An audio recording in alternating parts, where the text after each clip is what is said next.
You ought to get close to God now. You are during the calm time. And it's amazing how when things are going good, we don't come to church. We don't open our Bible. We don't pray. We don't do anything during the calm seasons. But as soon as a storm comes, you see, during a storm is not the time to start preparing for a storm. Don't be deceived. Storms are coming. You say, well, I just come out of one. Well, you're going to have another one. Storms are a part of life. And another deception I find about storms, when we're in the midst of a storm, I find out that the devil always attacks our faith. Whenever you're going through a storm, the devil will always use deception to attack your faith. He'll start telling you stuff like, God don't care about you. He'll start saying things to you like, God has left you. He'll tell you things like, God don't love you. He'll tell you stuff like, you ain't gonna make it. Anybody here ever heard the devil tell them that they wasn't gonna make it? I remember this song by James Cleveland, and in his introduction he was talking about how he had gone to the hospital.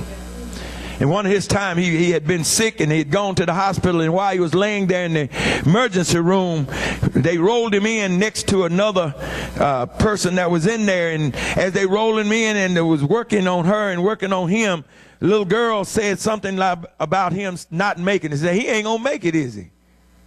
And he rose up off his bed and said, yes, I am too. You see, when you're in your worst time, that's when the devil wants to deceive you to lose your faith in God. Don't let the devil deceive you. Don't let him cloud up your faith. Don't let him give you smoke screen and deceive you. You see, when you're in the midst of a storm, that's the easiest time to make a mistake. And the thing you got to understand about deception, whenever you're in a situation where you're in the midst of a storm and you're in despair and you're deceptive about which way to go and what to do, all of a sudden you start getting desperate. Anybody ever been in a lost in the water or lost in the woods? I've been lost in the woods and lost on the water. And one thing I know about being lost, everything looks the same. Lost in the wood look like every tree look the same. I said, this way, I think this is the way I should go. Right here, this is the way to go. And find myself going in the wrong direction. And if you ever been lost on water, I was lost on water up at Felsenthal. I'd gone up the Wildcat. Water was up. Got to catching them fish. Then it started getting late in the evening, but I'd catch another fish. So I'd stay a little longer, and then it started getting dark. And as it started getting dark, I said, I better go. And I started going, and I started looking around and said, now which way did I come in here? Because after I'm moving around from tree to tree, I done lost my bearings. There ain't nothing like being lost on the water. Now, the wind wasn't blowing, it wasn't raining. This was a calm day, but yet I can imagine if lightning had started flashing and rain had started falling, what a mess I would have been in. Because even though it wasn't raining, I was lost on water. And let me tell you what I did. I got desperate. I started out with my motor running pretty slow, trying to find my way. And the darker it got, the faster I went.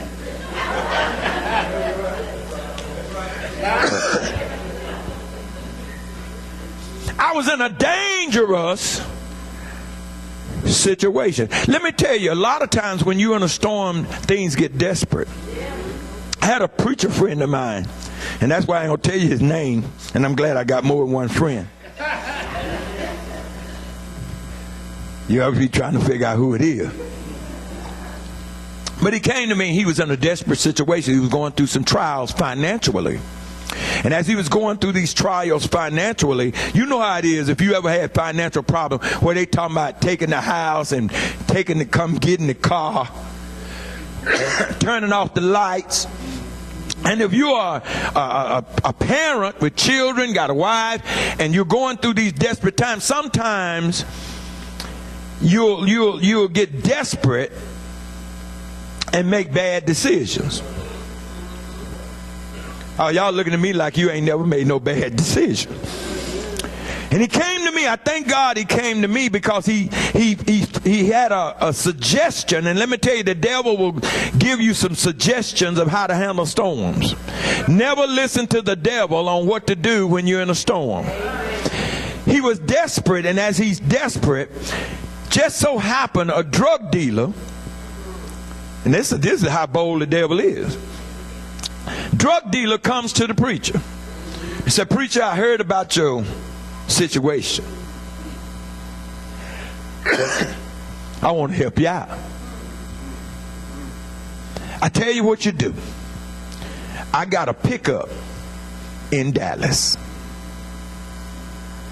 And he came and asked me, "Reverend, you think I ought to do it?" Because what he's saying was this drug dealer had offered him enough money to satisfy his problem.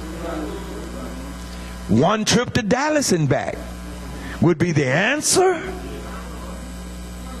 And he's desperate, but right before he left, he decided to come by my house. Thank God. And when he came by my house, I said, "Reverend, don't do it." He said, "Yeah, but this is how much they offer. That's a lot of money. Not only would it satisfy my needs financially, it's a little bit extra left over."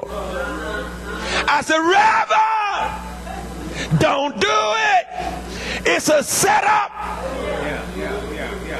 Let me tell you, when you get desperate, that's the time, oftentimes, you make bad decisions.